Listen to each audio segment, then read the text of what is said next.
Annem. Picasso. Picasso.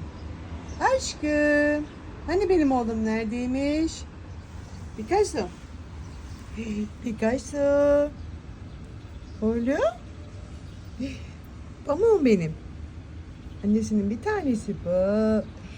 Çok kıymetli bu, çok. Çok kıymetli bu. Dünya kadar malın olsa neye yarar?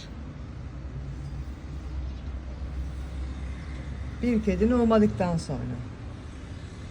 Değil mi aşkım? Annesinin balı bu. Kaymağı bu. En sevdiği bu.